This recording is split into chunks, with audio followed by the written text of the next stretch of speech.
Hi everyone, I'm here with Richard Dolan. He's a leading researcher and writer on the subject of UFO phenomena. He's author of UFO for 21st Century Mind, and he has made several TV appearances on History Channel talking about this subject. Thank you, Richard. I greatly appreciate you accepting this invite to do this interview. Thank you for inviting me, Suma. It's a pleasure.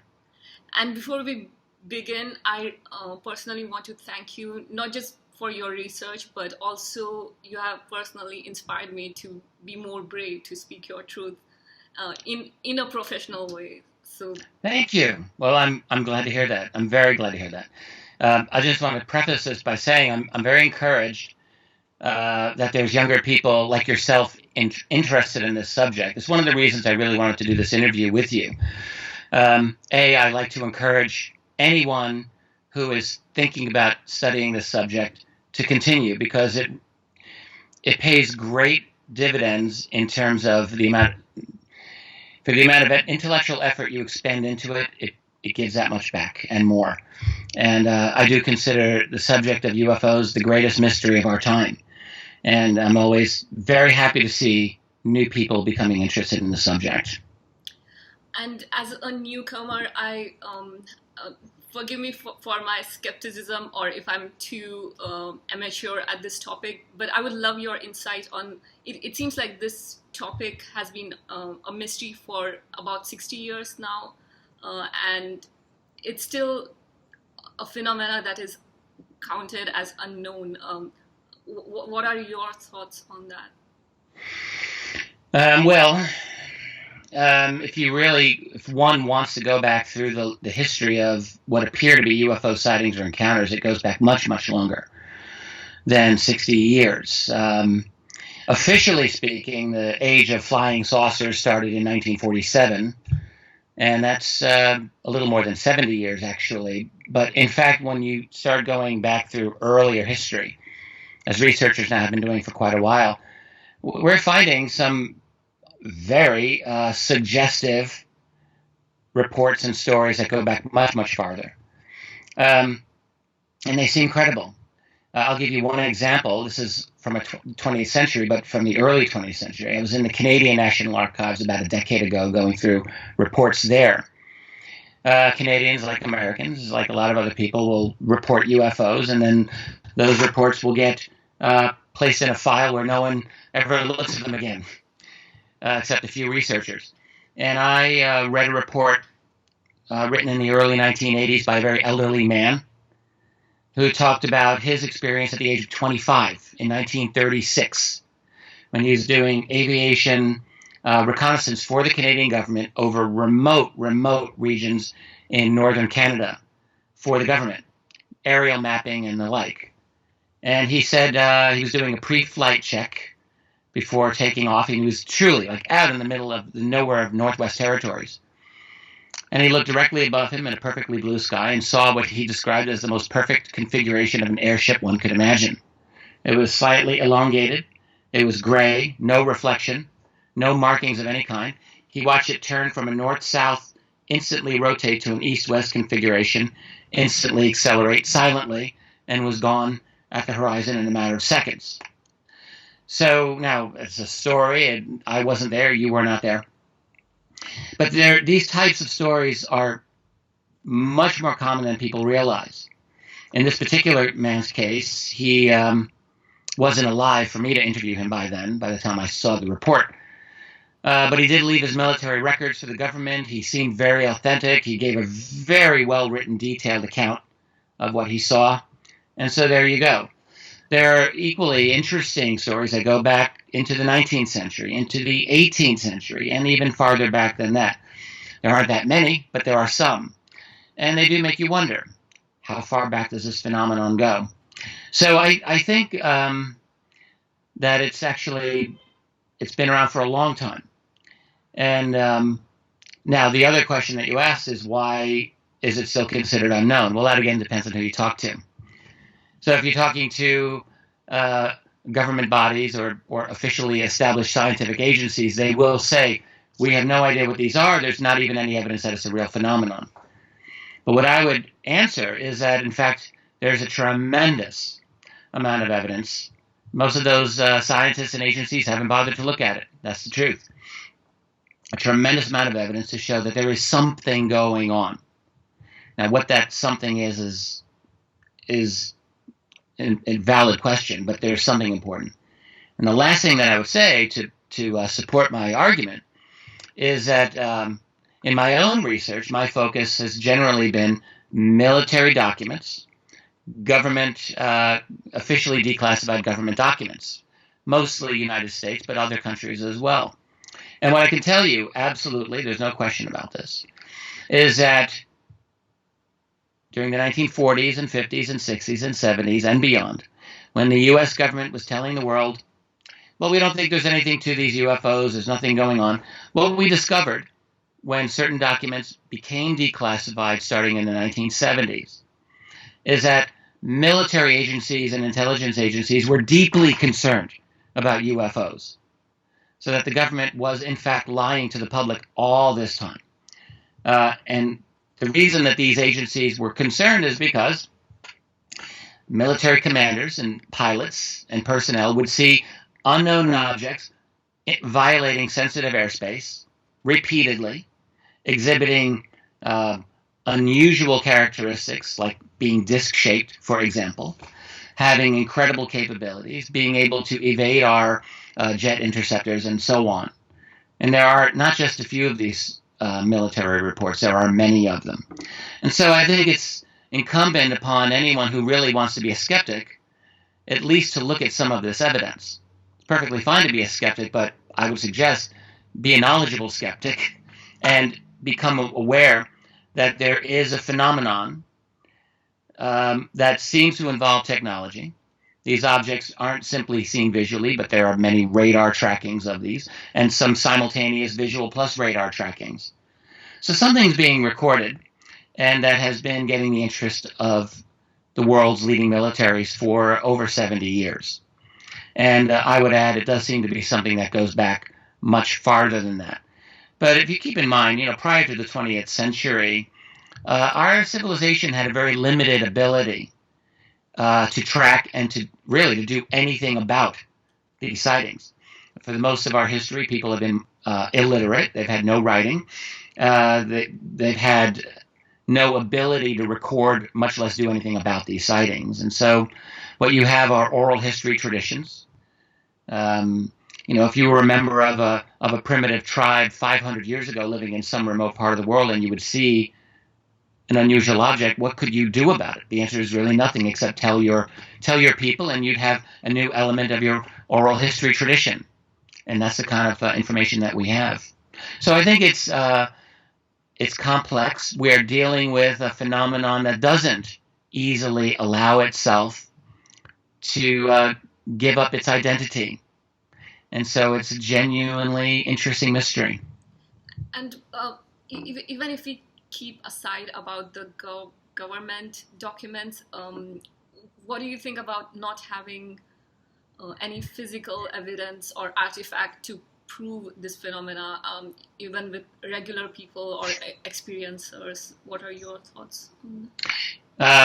It is frustrating. I would, for example, love to have an artifact in my possession that I could take to reputable scientists and have them analyzed. It is true, though, that there have been artifacts and there have been physical things to analyze over the years.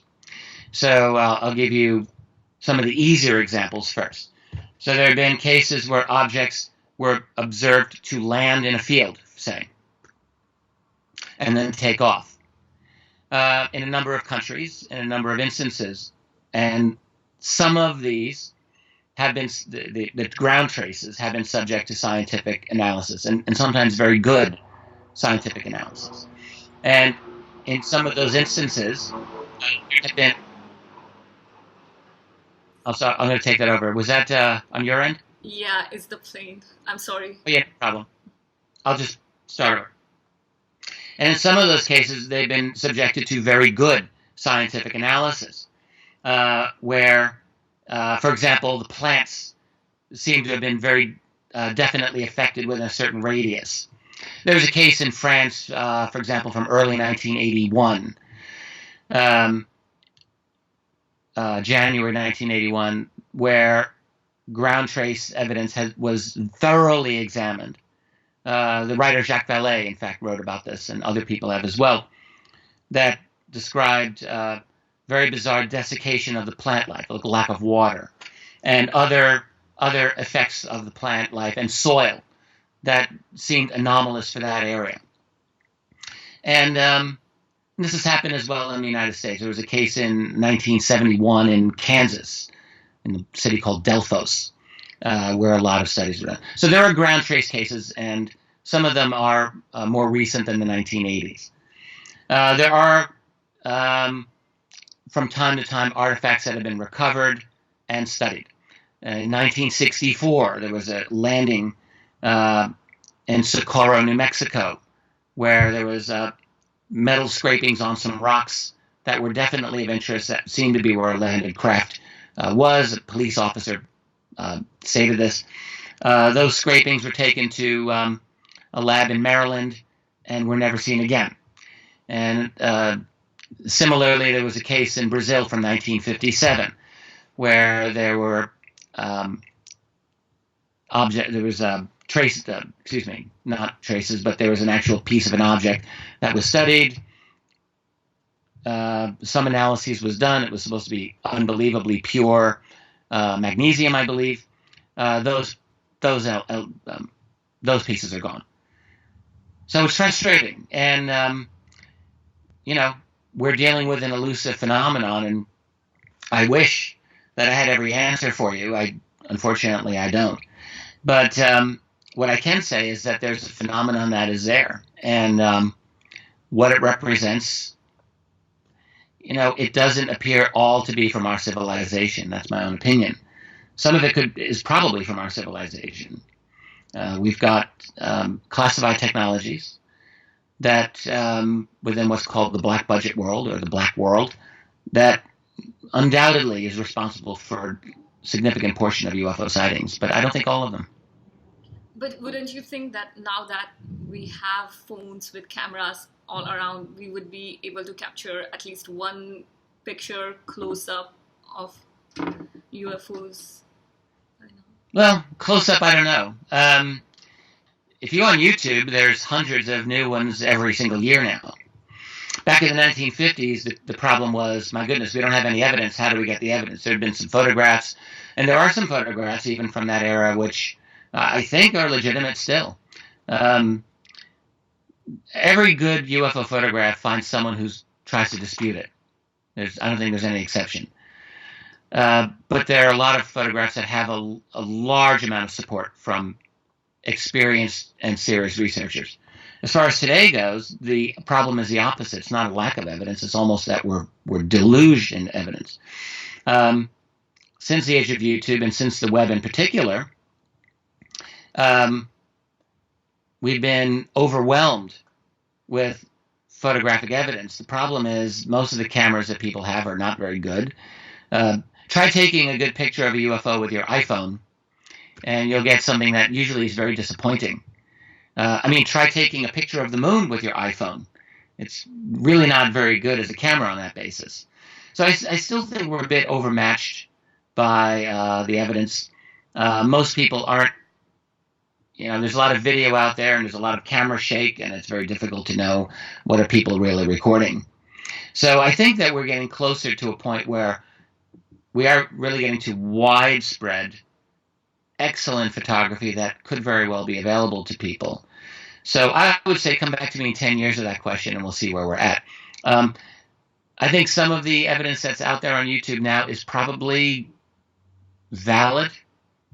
And the question is, what are these people recording? But I've seen some very good UFO videos over the last decade or so. But a lot of it is very poorly shot. Okay, and can you explain why this is so elusive and in nature? Why not? Well, now we're getting into some really good questions. Well, just imagine that Just imagine that there is a more advanced intelligence that's visiting us. Let's just pretend for a moment that that's true. So if we're dealing with a scientific experiment, so there are certain presuppositions that science will have. Number one might be that the scientist is in control of the experiment. So if you and I are scientists and we're studying a virus or bacteria and we have it in a controlled situation, we can study that bacteria and all of the factors about it that we want. But what if we're not the most intelligent factor in the equation? So what if there's a greater intelligence that's actually interacting in our world and doesn't necessarily allow us full control over the experiment? What if they have certain abilities to enter and leave what we consider our reality at will? For example, I've had this thought in my mind for many, many years, which is the difference of intelligence that we have with our dogs and cats. So, I have a dog, and my dog can perceive certain things at a certain level. And when I feed my dog has no idea where dog food comes from. My dog has no idea that there are human factories that exist to create this thing called dog food, because he's a dog, and they just only know a certain thing. So if our dog's at this level, we're at this level. We understand much that our animals don't, but what's at this level or higher? And one of the things that we take for granted is that we live in a reality that is dictated by space and time. We perceive space as moving in a certain way, and we perceive time as kind of like a river that moves forward. But even our scientists will tell us that space and time are more like a fabric that are intertwined, that can be affected by things. And is it just possible that there's an intelligence that has an ability to enter and leave our space-time reality at will? And if that's so, we might be at a real disadvantage in grasping what they're all about. And I actually suspect that that's the case to some extent. It's not that there isn't technology involved. I think there's very advanced technology involved. But that we are, in a sense, outmatched by them. And we may always be. We may never be at a point in our civilization where we're really able to deal with them as something like equals. The only thing I would add to that is, in our own civilization over the last 50 and really 100 years, it's very obvious to see how we have just revolutionized ourselves multiple times. Compare where human society was a century ago, or 50 years ago, or even 20 or 25 years ago before the web, and where we are now. It's like we're having one technological revolution after another, on and on and on and on. So where we're going to be in 10, 20, 30 years is anyone's guess. Where we will be with technologies like AI, nanotech, genetic engineering, with CRISPR technology, and quantum computing and beyond. And then when you start thinking how we'll be able to combine some of these technologies in some synergistic way, well, think about what we'll be able to do in 20, 30 years, and think about what a hypothetical advanced civilization might already be able to do. And we might really be way, way, way behind them in our ability to deal with them. And why they might remain a mystery, actually, that's an easy one for me to speculate about, and it's only speculation. But if we were to go to study animals in the wild, say gorillas or lions, we wouldn't really be able to walk up to them and say, hello, we would like to communicate with you and establish diplomatic relations, because our minds wouldn't work like their minds. And I could at least conceive that it might be a similar thing for a species that operates in a totally different way than ours, for them to communicate with us in ways that we would be able to deal with. And even if they could communicate with us, one other little mental game that I like to play is pretending that I'm going back in time to a human civilization from just 1,000 years ago. Let's say medieval Europe, which was very advanced, but certainly very primitive compared to us. And if I were to go back to medieval Europe, I ask myself, what could I tell those people about my world? Could I tell them anything about my world? Could I tell them that the earth is round without the people coming after me with pitchforks and fires and torches? Maybe not. Could I tell them that the Earth is 4.6 billion years old? Could I tell them that there are these little things called viruses and bacteria? I don't think so. So there'd be a lot that I couldn't tell them without their own world dissolving and crumbling. And it might be a similar thing for these other beings. They may not be able or willing to have an open communication with us, for all I know. And again, this is all speculation. What I've tried to focus on in my own research are things that I can measure and quantify and that I would consider valid evidence. So what I consider valid evidence is that there's definitely an unacknowledged reality of somebody's apparent technology doing something that is not supposed to exist. So that's where I can start. And then from that starting point, there's a whole array of really fascinating questions that we can ask, which you're asking. What do you think is their reason to come here? What are the different reasons they could be coming here for? Why are they interested in us? Well, I think Earth itself is probably a fascinating place to come to. And we've got an abundance of individual unique genetic creations, all its life. We have water. We have an atmosphere that supports life. Not every planet would have such a thing or has such things there. So I think by itself, if there's any civilization that has the ability to identify planets that have life, I would think that Earth would be very interesting, actually. Not just for human beings, but for all of the life that is here. And furthermore, if you have the ability to manipulate genetic material, which might, for all I know, be some of the most complex material in the universe, and if you have the ability to manipulate that, then Earth is a gold mine. Earth has got such a tremendous variety of genetics. On top of that, though, I think human beings are quite interesting. It's very easy, I think, for us sometimes to play down our own interests. You know, we can easily say, well, we're just so primitive and we're just killing each other. How could any advanced civilization find us interesting? But I really think that's the wrong way to look at it. I think a more realistic way to look at it is to see that we're very inventive, we're very creative, we're coming up with new gadgets and weapons all the time. We're now at the point where we are exploring at least our atmosphere and maybe beyond. We've got deep space probes out there. So we're moving out into the rest of the universe. So I would think that others out there would find us quite interesting. They might think, they're very primitive, but we should keep an eye on them. Or they might think, wow, they're actually quite interesting and they've got a few elements about them that we don't have. Let's take a look at them. So I think that there's actually a lot of reasons why any intelligent civilization would find this interesting.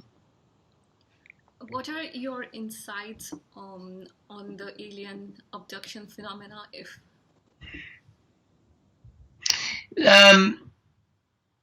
So right, in theory, we would think, well, why would aliens abduct us at all? Why would they want to do that? And in theory, I might see no reasons whatsoever why they would do such a thing. But in practice, there have been a number of individuals who have had, I guess, what appears to be alien abduction experiences. One of the most famous ones, the most famous one, I guess, is a good friend of mine, Travis Walton. I know Travis quite well. Back in 1975, Travis Walton was 22 years old.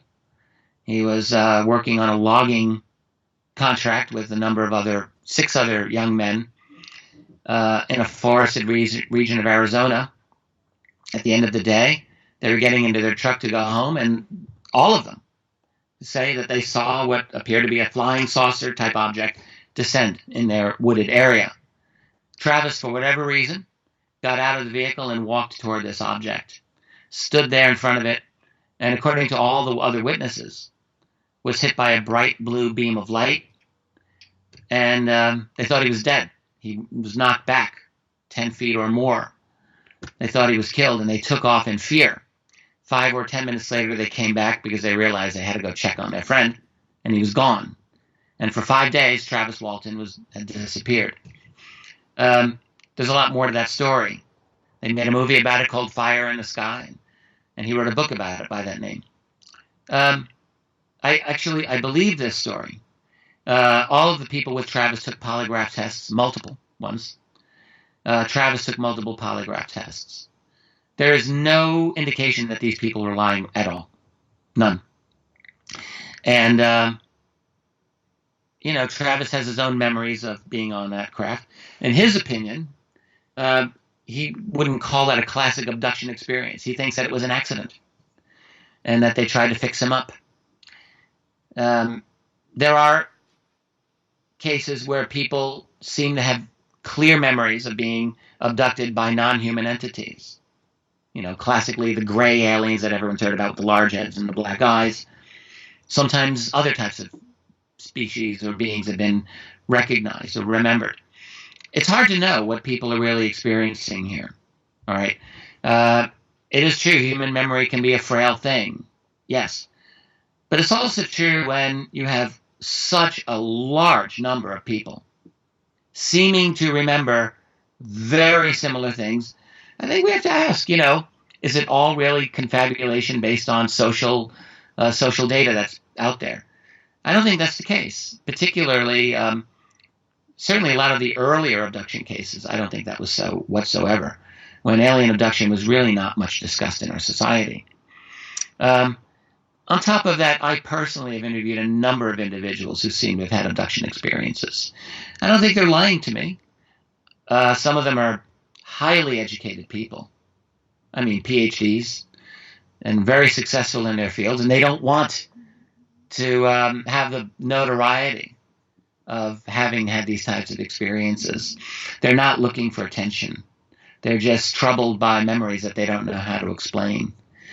So I think it actually, in the context of the larger UFO phenomenon, that there's something that appears to be going on, it doesn't seem outrageous to me to say that, yes, some of these people appear to have had interactions with non-human beings. I've just talked to too many of them personally, and I just can't dismiss them. Is there,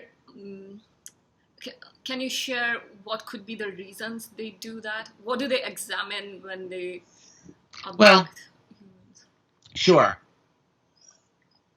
I mean, some of the most interesting theories from some of the longer, some of the researchers have been doing this the longest amount of time, believe that it has to do with human reproduction, in part to create hybrid races.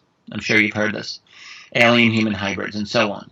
So you do have stories of women who seem to remember being taken aboard, presumably a craft, and having their eggs removed. Men having sperm removed. I mean, these are out there so often it's almost become a cliche, but there are just so many of these accounts that are out there. So the idea would be that they want our genetics in one way or another. It could be, and this is purely speculating, they're interested in tracking changes biologically that exist because of the toxins that we're increasingly ingesting in our environment over the past century. 100 years ago, human beings had very few toxins compared with what we have today in terms of what we're taking into our body. Same type of theory has been advanced to explain the so-called cattle mutilations, and there have been a lot of those over the past several decades. I mean, ultimately, I have to tell you, I don't know the answer to some of these questions. I haven't had a conversation with any of them, and I don't really know for sure. But I will say at this point, I mean, for the last 15 years, I've been very persuaded by the fact that, yeah, there are probable alien abductions that happen. As crazy as it might sound to someone who's never studied it, I think that that's going on. And they would seem to have an ability to interfere with our cognitive capabilities, to disrupt our ability to remember things properly, to disrupt our ability maybe even to form memories while we're in the middle of an experience. We now know, I mean, our own medical science is able to manipulate human memory in all kinds of ways. I mean, my goodness, the U.S. intelligence agencies since the 1940s have been working on projects like MK Ultra, which most people have probably heard of. The infamous mind control program that the U.S. ran during the Cold War, and these successor programs exist to this day, ways of harnessing the human mind and controlling it. I would think that these other beings would probably have a capability similar, or if not greater, to manage our memories. If they don't want us to remember things properly, we may not remember them properly. And based on your case studies, does it seem like most of this interaction is positive? Is it benevolent for us? I don't think so, but I don't know if it's negative. I get asked this a lot. Are they positive? Are they negative? Are they nice? Are they not nice? It's almost like asking, are people nice or not nice? Try asking the nearest cow in a beef factory if humans are good or evil. They might think that we're pretty evil. We don't see it that way. So what are these other beings? If they're looking at us and they're examining us and they're studying us, as long as they're not eating us, hopefully, if they're just studying us scientifically, we might think, well, okay, we don't have a lot of control over it, but maybe that's all that they're doing. Now, some researchers think differently because we all argue about this. No one really agrees. There are researchers who believe that they're creating a hybrid race that's here to take over and replace humanity. I don't know that I believe that. I don't really know what I believe at this point. I try to distinguish what I feel that I know and what I think things might look like. And those are two different things. But I do think that there are other beings that are here and that they have some kind of agenda. They're doing something. They're not interested in coming out in the open about it. So they are interested in some level of secrecy themselves. Government agencies, similarly, are very interested in keeping this quiet for different reasons, probably. A, because they can't control it. They clearly cannot control it. They wouldn't know how to tell the public about this.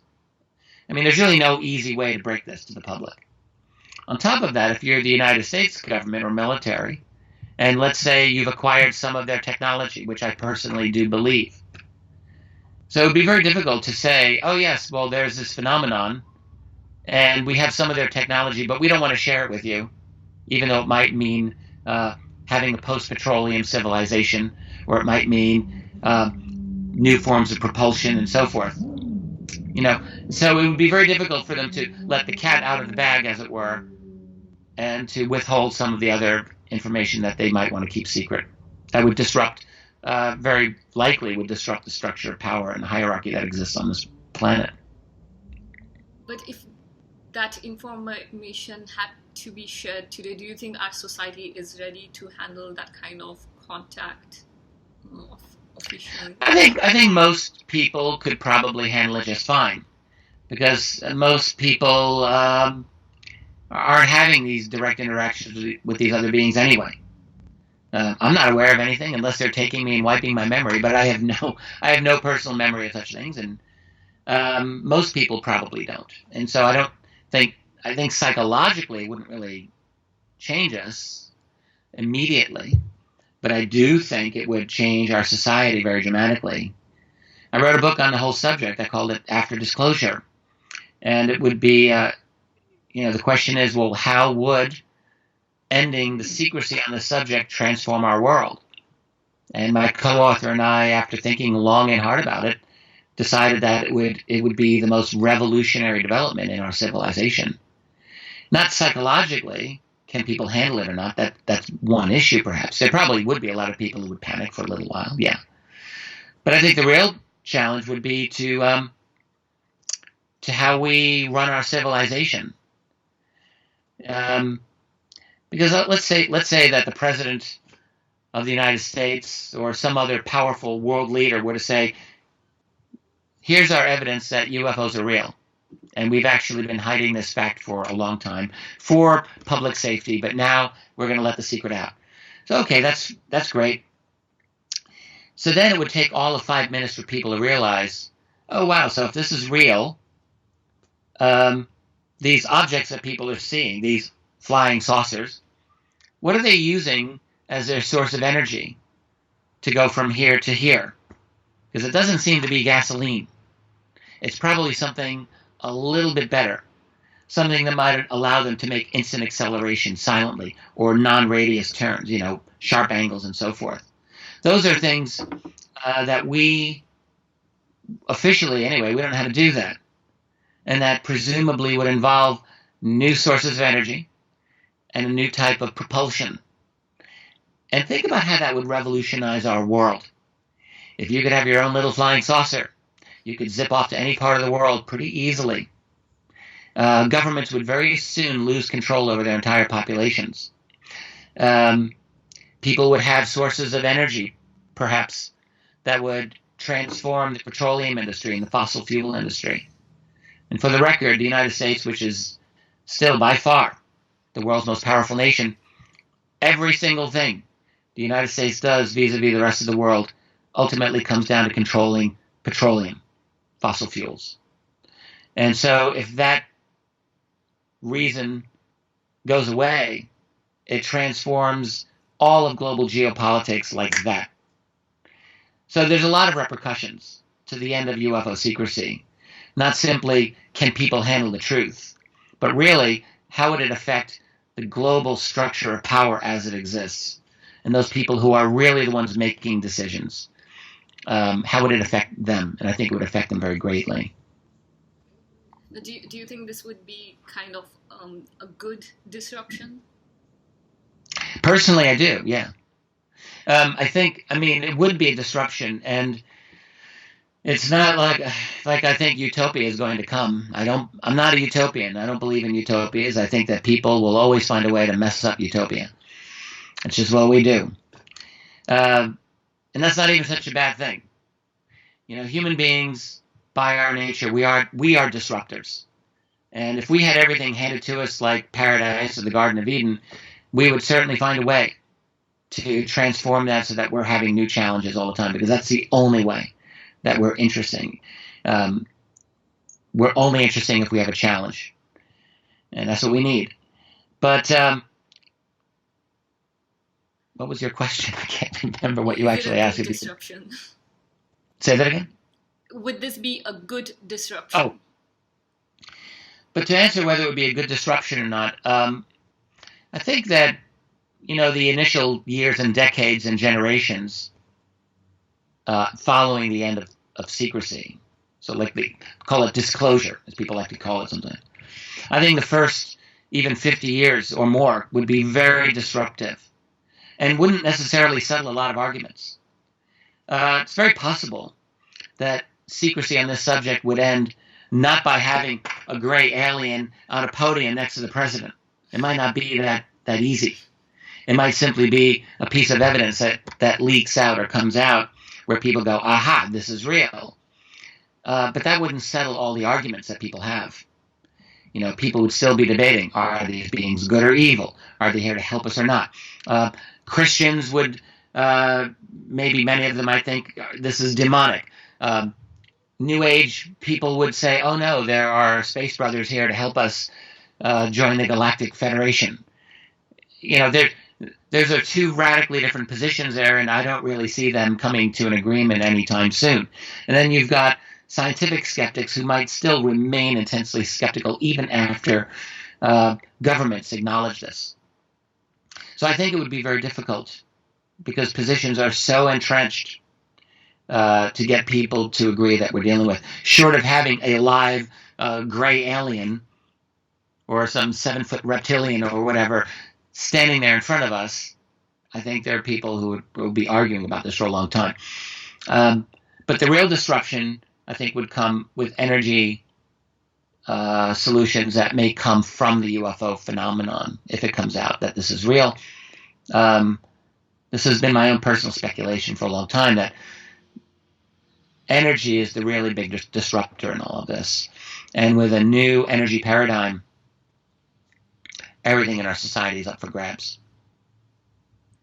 One of my next question was, and I've faced this challenge myself while trying to study this subject. There are so many hoaxes and so many false stories out there. what do you have to say about that? Why are there so many that you have to be very careful when you're trying to? There's a large number of not simply hoaxes, but cases that are just mistaken identity. So I'll only come to that in just a moment. You said earlier, are there lots of sightings or are there not lots of sightings? I think you asked this question. In fact, I think that there are many, many sightings. There are thousands every year. If you go on the web, there are two main databases that collect sightings in North America. The National UFO Reporting Center and the MUFON database, the Mutual UFO Network. And combined every year, they have more than 10,000 individual sightings that they collect every year in US and Canada alone. Now, clearly, the vast number of those are probably not alien spaceships, and maybe none of them are, maybe a small number are. And most of them are misidentifications because they haven't really gotten a good investigation.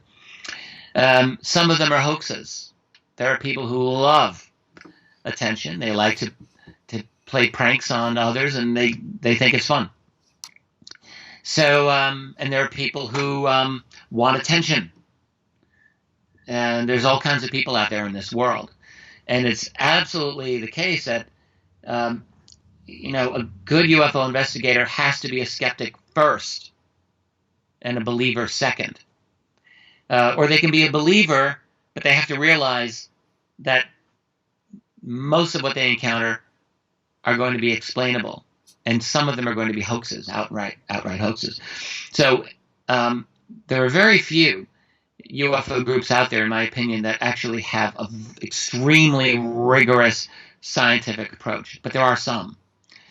Within MUFON, for example, the folks over at Phoenix MUFON are maybe some of the best. They take reports every year and they subject them to very detailed analyses. And it annoys some UFO believers because they think, well, you're just explaining everything away. But I think what they're doing is they're just applying very rigorous science to the cases. And but they still have unknown cases, and they have some that are really interesting and really good cases. But that's what we have to do in all cases, is that we have to be cautious, we have to be rigorous and skeptical, and look for every possible conventional explanation within reason. Within reason. And I say that because back in the 1950s and 60s, the U.S. Air Force was officially investigating UFOs through what was called Project Blue Book. And they took some of their explanations to ridiculous extremes. And their policy was, if there's a possible conventional explanation, then that became the explanation. So if such and such a thing could possibly be a balloon, then they would put balloon as their explanation. And that's also not really good science. So they weren't really doing good investigations either. So I think what we need is rigorous investigations with the understanding that, there are hoaxes. And there are people who, they get into it. They like to do a hoax. They think it's fun. And investigators need to be aware that some people lie and some people hoax. Okay, can you comment on the Howard Menger case? Oh, sure. Howard Menger was one of several people who were known as contactees back in the 1950s. There were a number of these folks, and there are people today who make similar claims, actually. Howard Menger lived a long time. He actually only died less than 10 years ago. He lived a very long life. And back in the 50s, he was most well-known. He was a very good public speaker, and he was able to get a lot of attention. And he said, I spoke with beings who were from Venus, or they said that they were from Venus, the planet. They look just like us, human beings. They're very good-looking. And sometimes he would talk about like a spiritual message that they would have. And this was actually very common for a number of people in the 1950s who would claim to meet with totally human-looking beings who said that they came from another planet. Many of them supposedly were from Venus. Now, back in the 1950s, it wasn't known to us or astronomers that Venus was ridiculously hot and that you couldn't live on Venus. It melts. The lead melts on Venus, and it's the atmospheric pressure is unbelievably intense, and so forth. This was only understood, I think, in the 1960s that Venus was basically as close to our classical understanding of hell as possible. And if I'm not mistaken, he said in later years something like, well, they didn't really say that they were from Venus. He just said that they visited Venus like a lot of other planets. So I think that was his way of maybe covering himself there. So I think, generally speaking, a lot of these people who we could call contactees are very hard to believe. I have a lot of their books on my shelf here. You read their accounts now, and it just seems very, very kind of period piece of the 1950s. But I will say this. There are constantly claims of individuals who have said that they've met human-looking beings who have operated these craft. And they're not all these supposed contactees. Many of them are not. And if I'm not mistaken, with Menger, he made the claim that he had his first contact when he was a child. And he was born sometime in the 1920s, so that would have been in the 1930s. I was just rereading a book recently by Timothy Good, who I consider to be an excellent UFO researcher. And Tim Good is someone who does believe in some of these contactee stories. It's surprising, right? You think, wow. But from his perspective and a lot of other researchers, the fact is that the stories just keep coming. He, in one of his books recently called Earth, an Alien Enterprise, which is, I think, a very good book, he talks about the case of a man who had contact experiences or repeated sightings from the 1930s of landed objects. This is in, I think, Britain. The United States, in Montana. Montana in the 1930s. So there's not a lot of people out there. And as a child, he said he and his brother would go out and they would see this landed craft and these beings. And at first he said they thought that they were military, but then he realized, oh no, they're way too advanced for that. And he talked about having conversations with them. And as an elderly man, he continued to have these stories and didn't seek publicity. What does one do with these stories? I don't know. You can just say, well, they're crazy people. But they don't all seem crazy. They don't all seem like they're lying.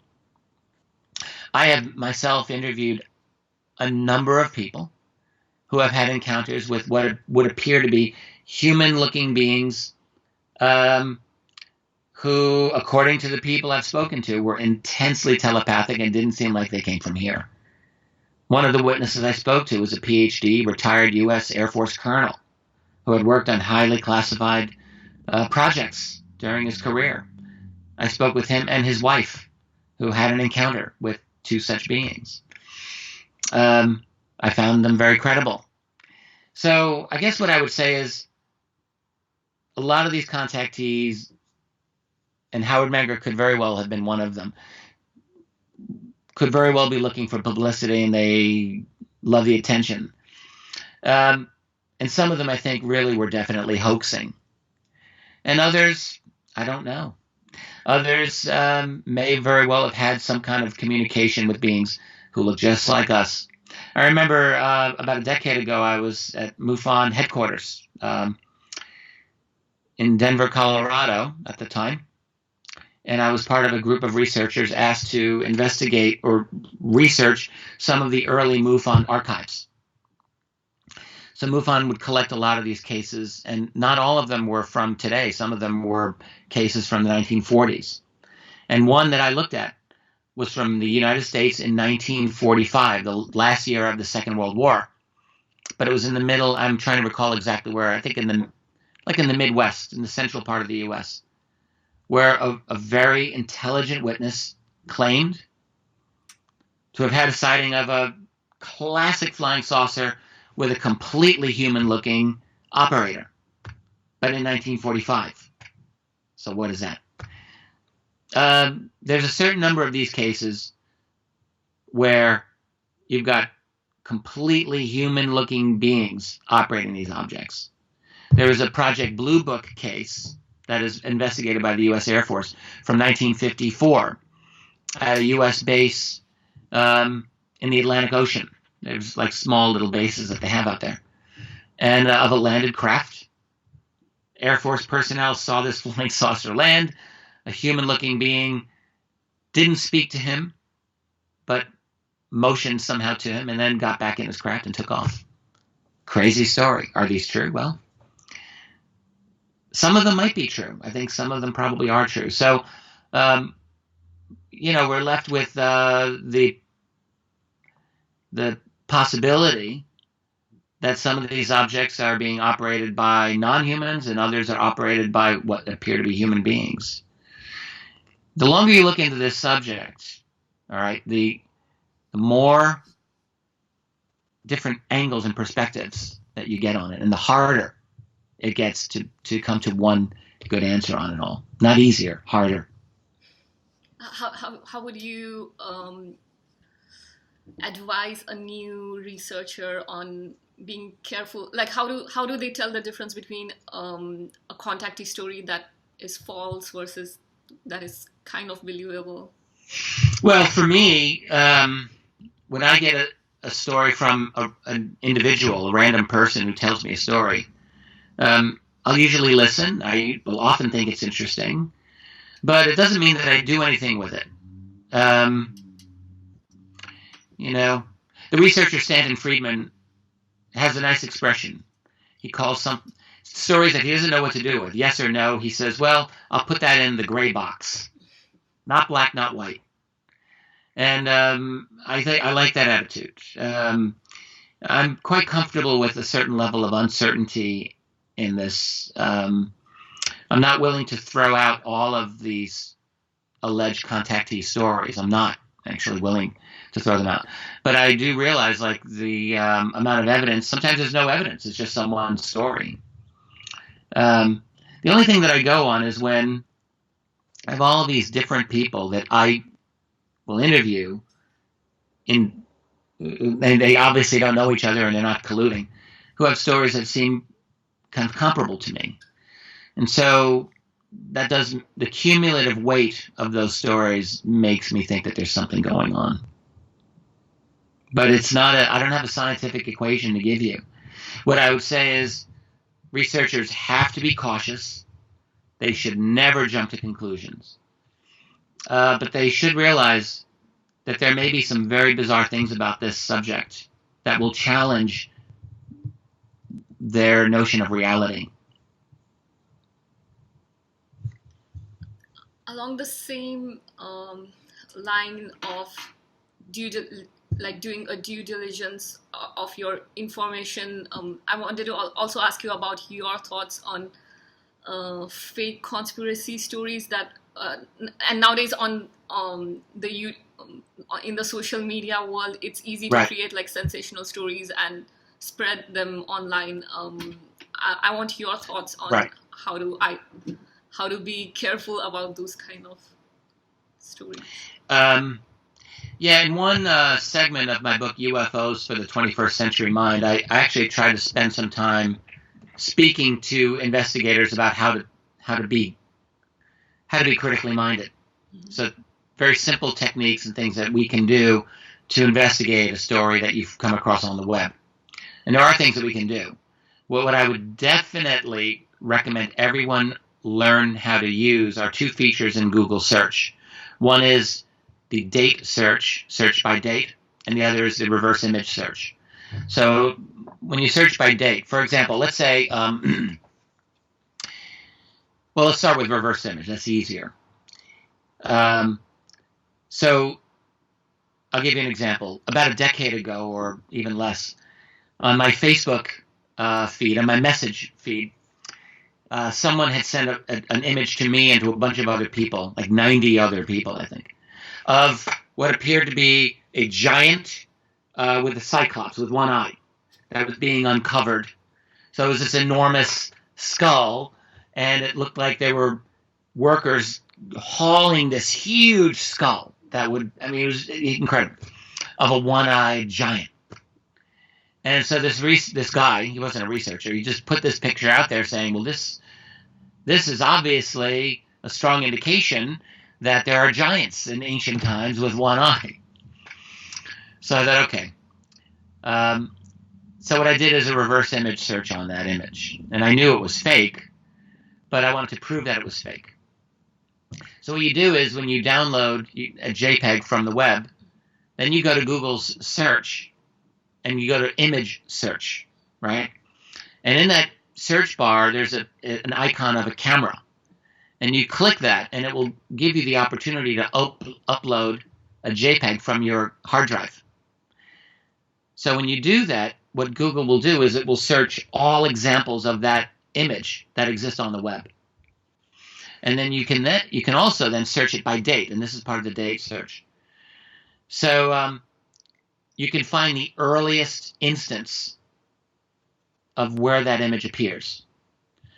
And it took me less than 10 minutes to find that particular image wasn't really a hoax. It was created in a Photoshop contest in, I think, 2004. Someone just thought it would be a really cool thing to make this with Photoshop as part of a contest. And that image then eventually somehow got out into the world of the web, and then people started seeing it, and they thought, oh my God, this is a giant skull, which it was not. So they're not always hoaxes, right? So anyway, what I would like investigators to understand is when you come across any claim or any story, you can also search that by date. And the reason that that's important is because we want to get the first instance in which a claim appears anywhere. And web searches now will go back roughly 25 years, so it's a pretty long way now.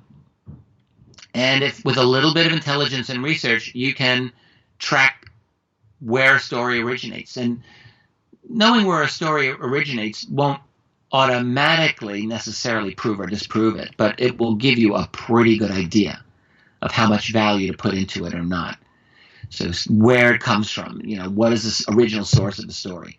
We have that capability in doing good, intelligent web searches, and we really should be using them.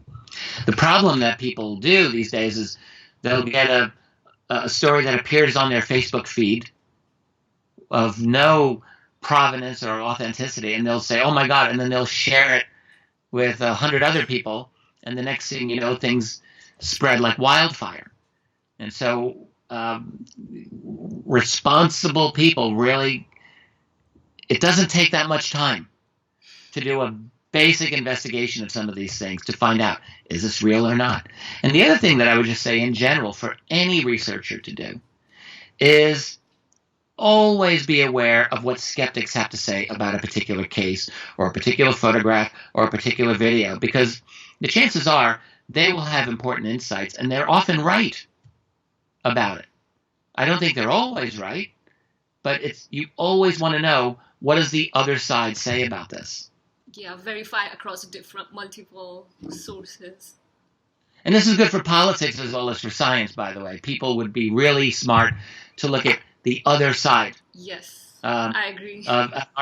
In my, I study politics just as much as I study UFOs, and I can just tell you, I every day read mainstream and non-mainstream sources all the time. Mainstream are usually wrong, but I always read them anyway because I want to know what they say.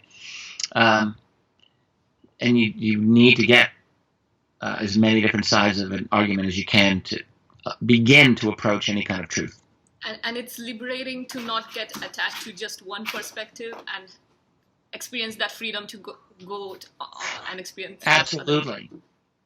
Absolutely. In fact, the best transformation that I ever made in my life was when I realized that I didn't have to be attached to an answer about anything, and that I was allowed to change my mind. And believe me, I've changed my mind about many things in the course of my life, and I will always reserve the right to change my mind in the future. always. For anyone to get emotionally attached to an answer, that's the end of them as a thinker. I mean, just go back in history to all of the times that human beings have been wrong about all kinds of things that we thought we were right about. You know, the Earth is flat. The Earth is a disk that hovers in the middle of space. To the fact that the Earth is only a couple of thousand years old, and everything else that people thought that they knew was true. Rocks can't fall from the sky. Everything. And we've just been proven wrong again and again and again. So do we now finally think we suddenly have everything right?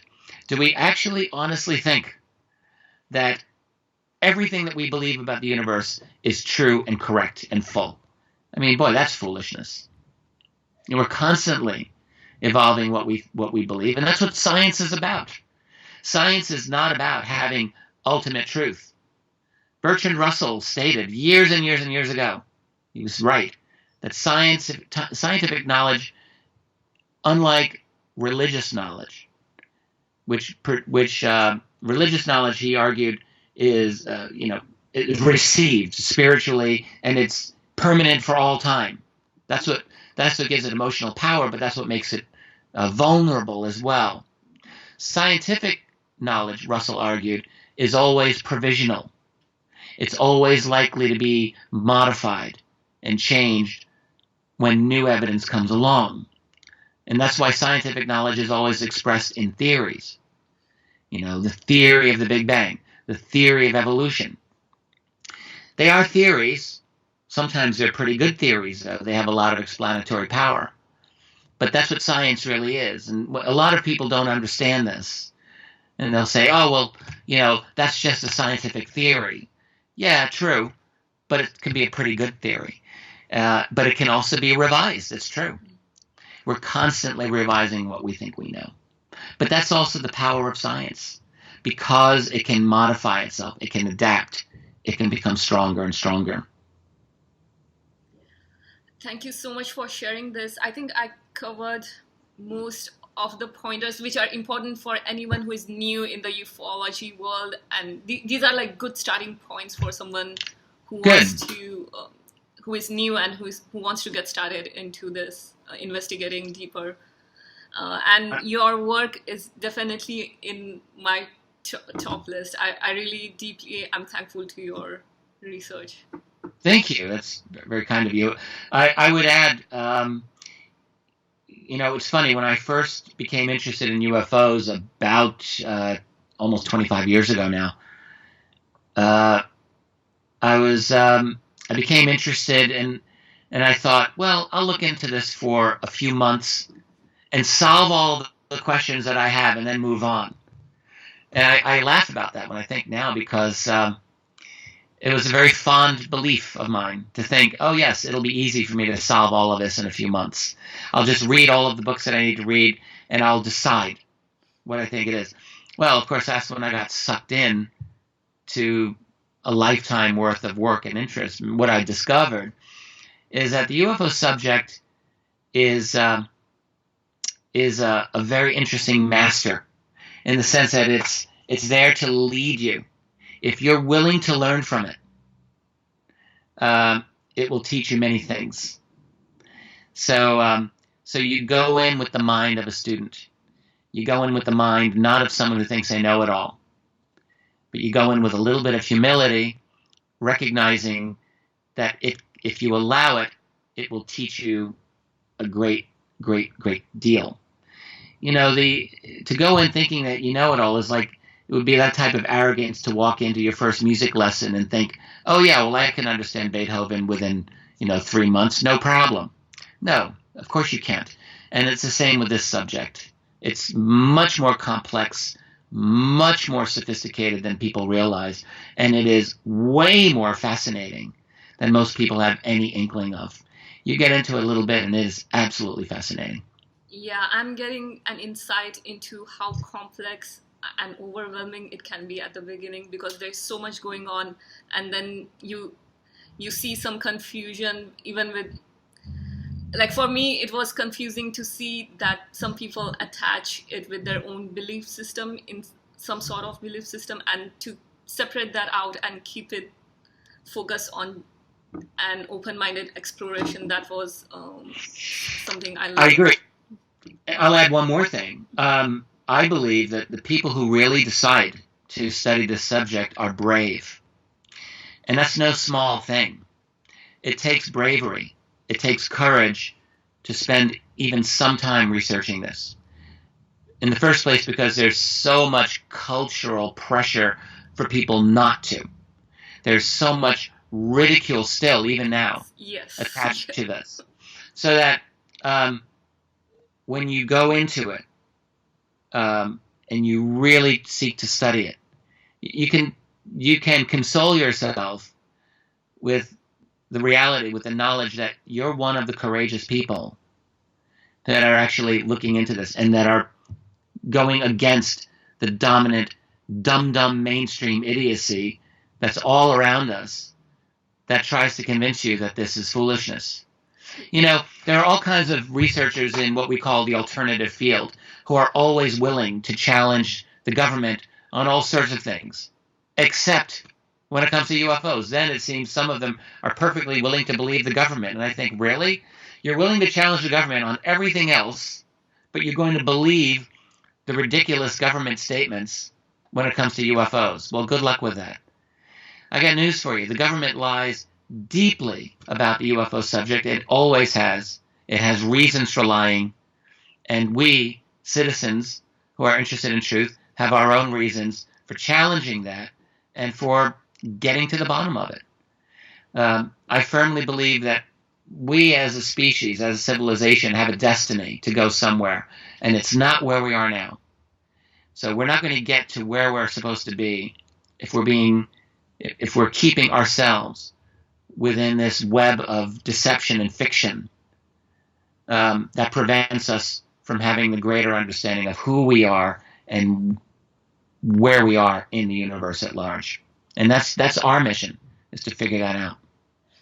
And I want to add to your point, it is true that even, and I experienced that myself, that even now some of my friends from engineering world, they're kind of scared of talking about this, like investigating this topic. And that was very new to me, that I thought they would be a lot more open-minded to just to like even investigate or explore the idea. And I found it amazing that even today it's still there. It is. When I was just beginning my research, I was working on a PhD in history. I was very involved in my program, and I did not want anyone, for the entire first year that I studied UFOs, I didn't want anyone to know what I was studying. That's how I feel right now. I'm doing Exactly. my own kind of investigation until I myself have clarity, because when I even tried talking about it, I was very surprised that some people are so scared to even talk about it. Yeah. No, it's true, and that's what one of the things that I learned in researching this was in finding my own courage.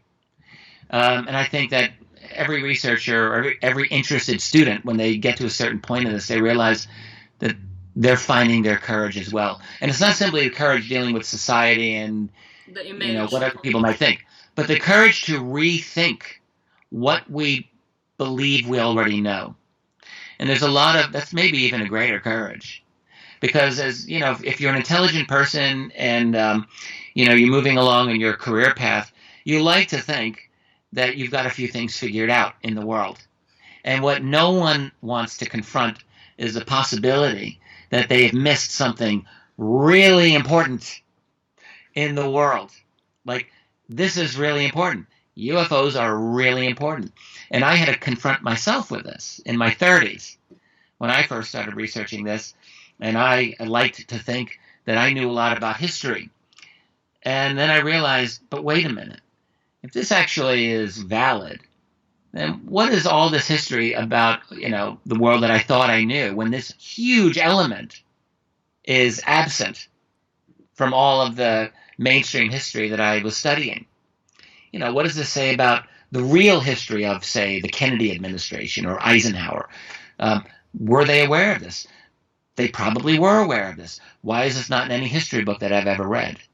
When it was evident that this was a phenomenon being taken seriously. So I became aware, from my perspective as a historian, that there was a big hole in our history. And it took a lot of bravery at that time for me to confront myself and to realize I thought I knew a lot, but actually I didn't know a lot. And let's start over. And I didn't want to start over, but I did. And everyone, whatever your field is, in whatever your station in life is, we have to come to terms with the fact that we've missed something very important for most of our life, and now we need to catch up. But it's never too late. This is definitely inspiring for me, and hopefully for more people like me who are just getting started. I'm glad. I'm really glad that we had this conversation. And, I'm hoping if there are other people who are just starting out with a possible interest in this subject, that some of the things that we've talked about here would be helpful for them. Yes, I agree. And to find out more about your work, they can go to richarddolanpress.com. Is that your primary website? That is my website. And in addition to writing a number of books on the UFO subject, I'm very lucky to be the publisher of books by other very interesting authors in the field. Some of the most interesting, coolest people out there happen to be authors that I publish books for, and they're available on that website as well. I'm going to post all that information in the description, and I want to again thank you very deeply. This interview is very important to me. Thank you so much. Thank you, Sima. It's been a real pleasure.